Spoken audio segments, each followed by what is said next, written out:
Overwhelmingly, I hear from people that they wish they had come to me sooner, that they feel less alone. It can be scary to trust somebody to hold this problem with you, and it can feel like you're engaging somebody in something that you can't extract yourself from in some way. But this is what we're passionate about. This is what I care about more than anything is being the person that I needed when I was trying to walk away from a job and providing the care that I needed. And so we do it in earnest and we do it with the utmost compassion and respect for the intensity of what it is, for how hard it is for you to go through, for all of the questions you have to ask yourself. And so don't be afraid. There's not a way to approach me that I'm not prepared for. You don't have to have your homework done. You don't have to have the answers. That's not the point of this. The point of this is to find out what matters to you.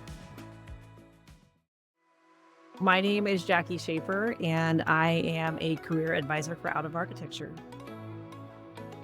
What a wonderful thing to say out loud. Oh, yeah, I originally took a very traditional path into architecture. I graduated from the Rice School of Architecture with a Bachelor of Architecture in 2007 and 2009. So they have a 6-year program, and you do like a BA and then a BArch 2 years later.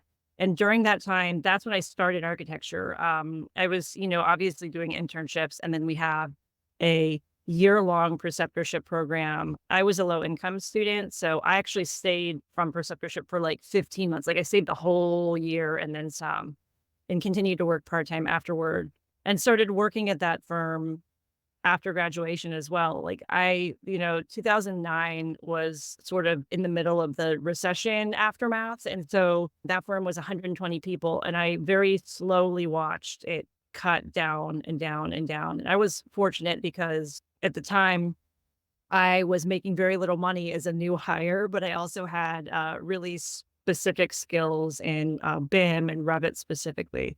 And so I was able to hang on to my job for years. But that was a turning point for me in my career, watching a firm. It didn't die, but it just watching it really shrink and change in a lot of ways. And so that's where I kind of began. I'd had other internships with other people, but I stayed at that one firm primarily. And as I started to become disenchanted with architecture, did other roles within that firm. So I moved into marketing. I tried doing part time. I was trying to do anything to manage my discontent with architecture, and eventually just decided that it wasn't it for me, and left in 2012 or 2013. I was disenchanted with a lot of things in architecture initially. One of the things was I had gotten married and was starting to really think about things like maternity leave. There was no parental leave policy. It was short-term disability and PTO, and that didn't look like it was changing anytime soon. The role models that young women had at that time were very slim on the ground. The very few project managers I had were either people who were, committing their entire life to the architecture career at the cost of anything else, basically, their families, their free time, their hobbies, their own personal betterment in other ways, or they were people who took the time off, quite frankly, at such a cost.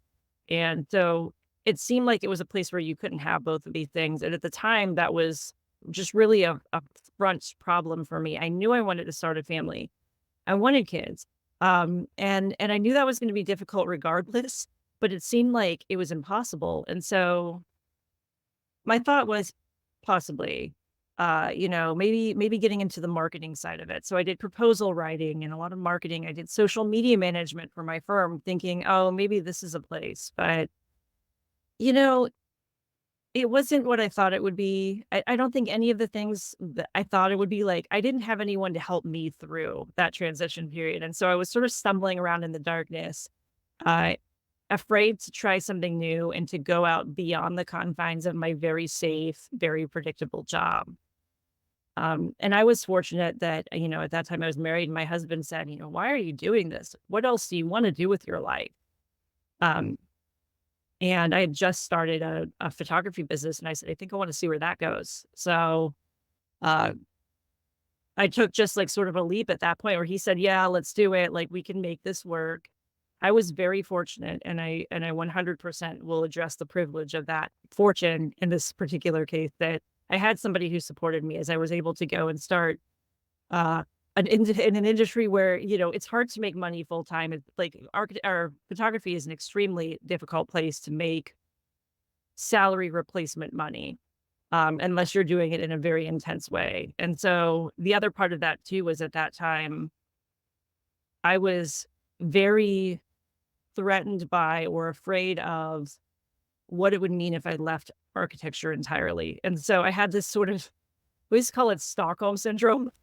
Like I had this sort of like fear that if I left architecture, that I would never get back in, that that door would slam behind me and this bolt would be thrown and there would be no returning to it.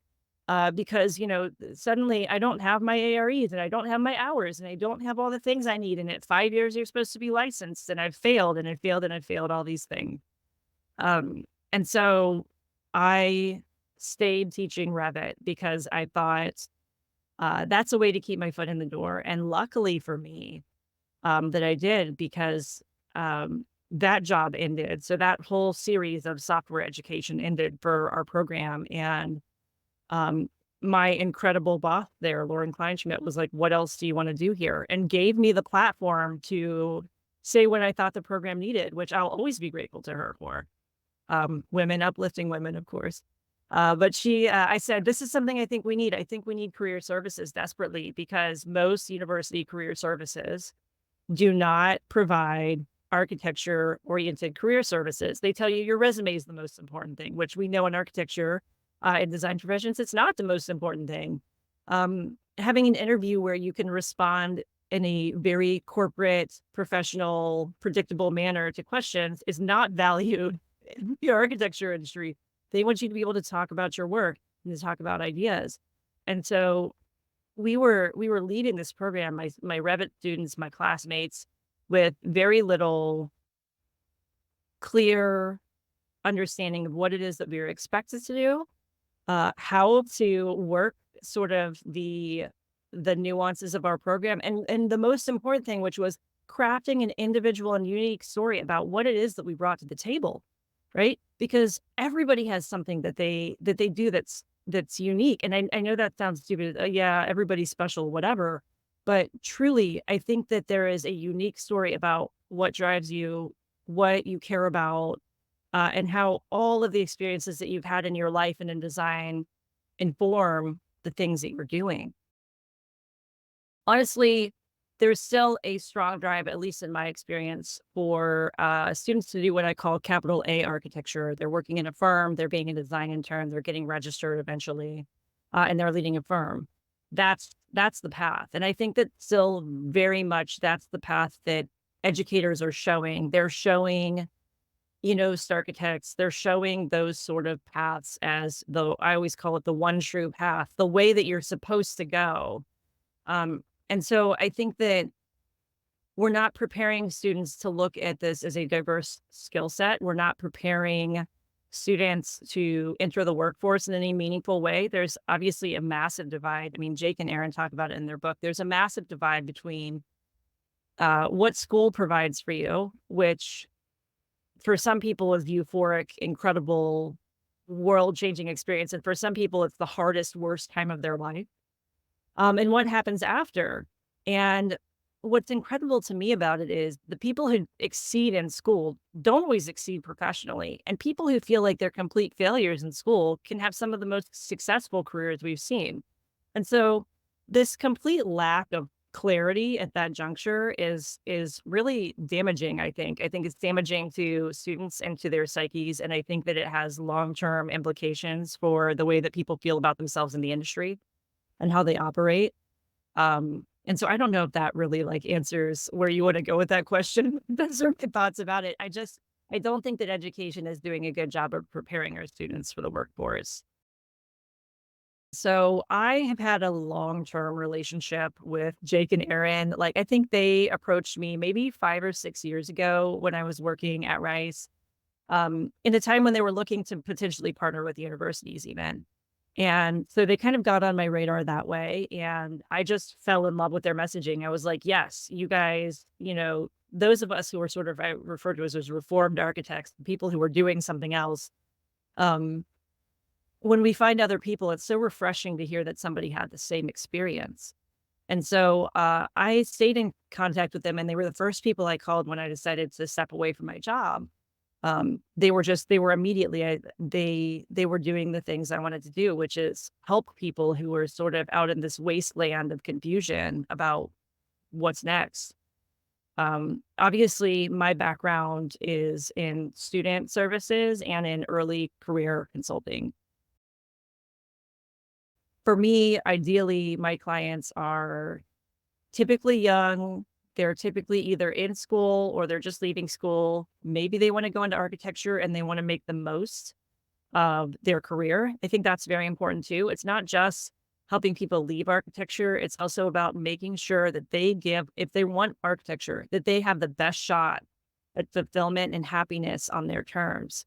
And so understanding their values and what's important to them and how those things show up in a workplace and how they can have resonance with what their values are.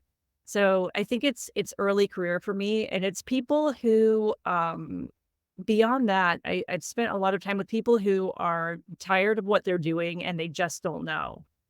And so, a lot of people, they want you to have sort of an idea of what you want to do when you come to them. But for me, I'm willing to walk down the path with you and say, what do you care about? What do you like about this job? What do you wish was different?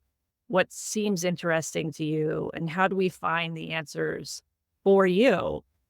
Because I think like there is some overwhelm in feeling like you have to have a prepared answer for if you're leaving architecture, what is it that you want to do? But it's not often that simple. I think all of us all the time should be asking ourselves, why is this important to me? What is important to me? Why is it important to me? And why is it important to me right now?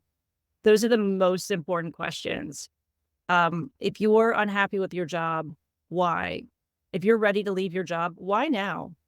What's the moment? And what are the things that are non-negotiable for you as you go forward? It's really all about values when it comes down to it.